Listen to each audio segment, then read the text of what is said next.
हम financial statements prepare करते हैं गोइंग कंसर्न बेसिस पे।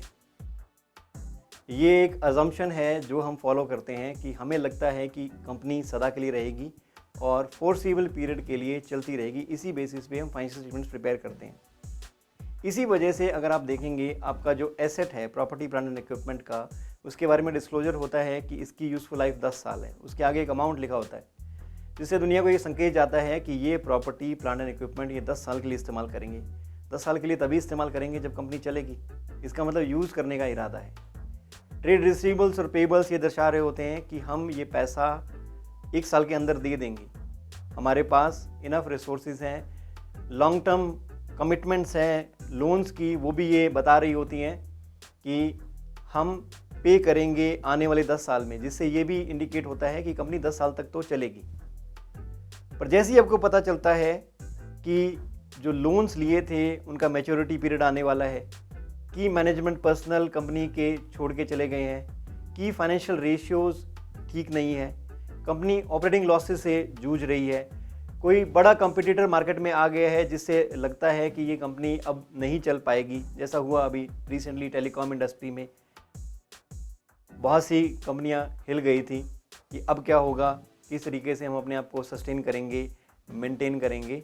अगर हमने उधार पे देना बंद कर दिया है, सिर्फ कैश अकाउंटिंग ही हम कर रहे हैं, एक तरीके से हमारे प्रोडक्ट्स और सर्विसेज को हम कैश पे ही बेच रहे हैं, क्योंकि हमें आभास हो गया है कि हम अब बहुत ज़्यादा देर तक नहीं चलने वाले हैं। हमारे मेजर एसेट्स, प्लांट्स, मशीनरी कोई डैमेज हो गई है, आग का हिस्सा बन गए या फ्लड आ गया, किसी भी वजह से कोरोना सिचुएशन में बहुत सारी इम्पेयरमेंट से कंपनीज को जूझना पड़ा था। ये सारे इंडिकेशंस होते हैं जिसमें क्रेडिटर्स ने अपनी सपोर्ट वापस ले ली है।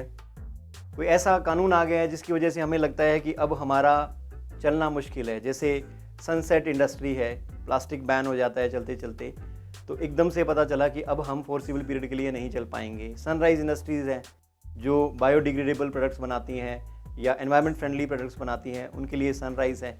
तो हम अगर सनसेट इंडस्ट्री का हिस्सा हैं तो सीधी सी बात है, अगर कोई कानून आ गया जिसकी वजह से भी हमें बंद करना पड़ सकता है। तो हमें ये असेसमेंट करना पड़ता है, क्या कोई अनसर्टेनिटीज़ हैं, क्या कोई डाउट हैं हमारे गोइंग कंसर्न स्टेटस पे। अगर वो डाउट्स हैं, वो अनसर्टेनिटीज़ हैं, तो हमें उनको डिस्क्लोज़ करना होगा।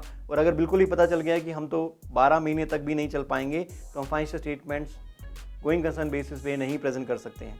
अगर हमें रिपोर्टिंग डेट के बाद भी पता चलता है, फाइनेंशियल स्टेटमेंट्स के अप्रूव होने से पहले पता चल जाता है, तो Ind AS 10 events after reporting period भी कहता है कि अगर आपकी गोइंग कंसर्न स्टेटस पे डाउट हो चुका है कि आप नहीं चल पाएंगे और ये कंपनी अब सदा के लिए नहीं चल सकती है, तो गोइंग कंसर्न स्टेटस पे फाइनेंशियल स्टेटमेंट प्रिपेयर ना करके इन्हें ब्रेकअप मॉडल पे प्रिपेयर करनी पड़ेगी। तो क्या फ़र्क पड़ेगा? जो प्रॉपर्टी प्लांट एंड इक्विपमेंट में बड़ी शिद्दत से दुनिया को बता रहा था कि मेरे पास 20 करोड़ की प्रॉपर्टी है, प्लांट है, इक्विपमेंट है जिनको मैं यूज़ करूंगा और अगले 10 साल तक इनको यूज़ करूंगा, जिससे मुझे इकोनॉमिक बेनिफिट्स होंगे, मशीनें हैं जिनसे मुझे इकोनॉमिक बेनिफिट्स होंगे, एकदम से आपको उनको बदल के लिखना होगा, अगर मैं इन्हें बेचूं तो क्या मिलेगा। अब आपका जो प्रेजेंटेशन है वो इस बात की ओर संकेत कर रहा है कि अगर ये कंपनी लिक्विडेट हो गई तो क्या मिलेगा।